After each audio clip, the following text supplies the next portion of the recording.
afternoon. This is Tom Tucker. And I am Caitlin Walker. And this is Munapest News. The US Congress and Senate successfully ruled out President Barack Obama's 2016 unilateral block on oil drilling in the offshores of the Arctic region. Barack Obama's action received harsh criticism, highlighting it was a move only to intercept one of President Trump's economic plans to strengthen the oil industry in the country. Now that the ban is lifted, companies like BP and Exxon are free again to have operations in the rich fields offshore from the coast of the US.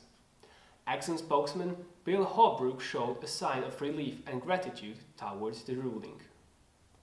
Exxon and possibly the whole industry welcome the decision. We are happy about the ruling. We are not planning to set up drilling fields right away, of course, nor ignore the concerns about environmental protection in the region. It only means that one of the strict interventions in the market is gone, and the oil industry can have a broader strategic planning in the future. The drug cartel leader, commonly known as El Chapo, was murdered in the maximum security wing of the Metropolitan Correctional Center in Manhattan, New York. He was facing charges on conspiracy to import and possess with intent to distribute cocaine, conspiracy association, organized crime against health, money laundering, homicide, and the possession of firearms. The suspected perpetrator was a prison guard named Raul Gallardo Mendez, not officially employed by the correctional center. Mendez allegedly has ties to the Mexican drug cartel Los Zetas, a sworn enemy of El Chapo's Sinaloa cartel. His remains were sent to his family and buried in his hometown in Sinaloa. His widow and two sons attended the funeral.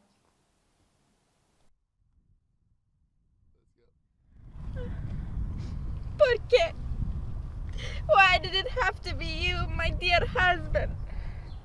Those filthy cabron, they must pay for this. And we will have our revenge, Madre. We will not stop until every one of those bastardos and everyone they've ever loved are dead. You hear that, hijos de puta? Yo cago en la leche de tu puta madre! We're coming for you, pendejos! We're coming for you!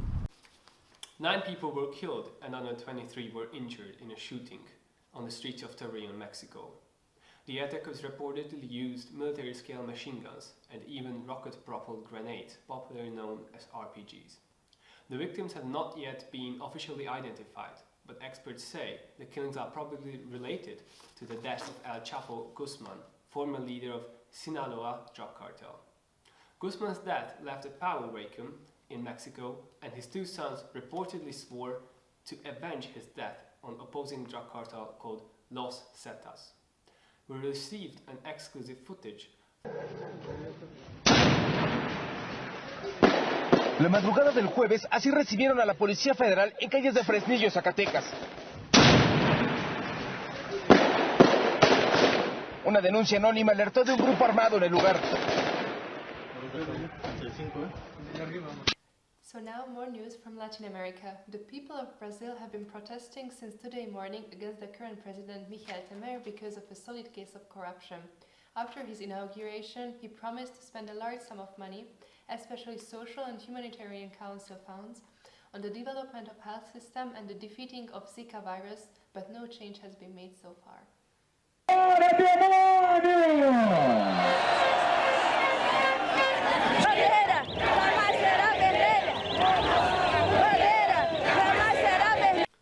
Alvaro Costin, a well-known online journalist, has been arrested 15 months ago by the Cuban government. Since then, Alvaro's family was left in doubt, while the police refused to inform them about their loved one's situation. Fortunately, Alvaro's little brother could record the moments of the arrest, which just recently surfaced on the internet. Because I thought they would be so... Oh, what the hell? Oh my gosh, what the fuck? Okay, let's just step out of the car, I guess. What? Oh, it's the police. Good morning, yeah. See? Yeah? Okay. What the hell?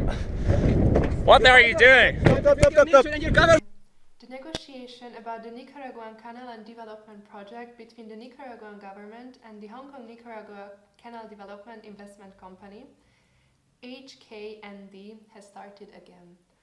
The process was forced to suspend because of the recent Chinese stock market crash, which caused serious financial problems to the president of HKND.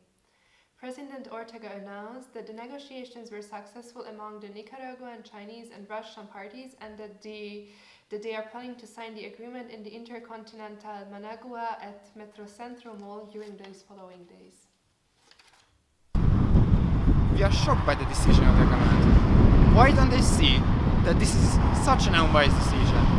We don't need Chinese influence. We don't want to become a second Panama. We don't want to endanger the future of Lake Nicaragua. If the government does not see this, they have to go. The Sea Shepherd Conservation Society has been a controversial organization ever since its foundation. They have been wholeheartedly and in a steadfast manner fighting for the sea life, among others against whale hunting. One of their spokesmen have given an interview to us.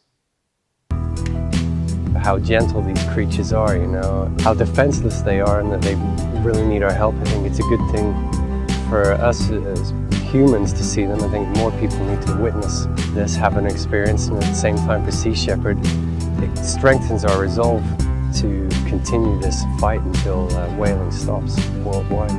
Deploy, deploy, deploy!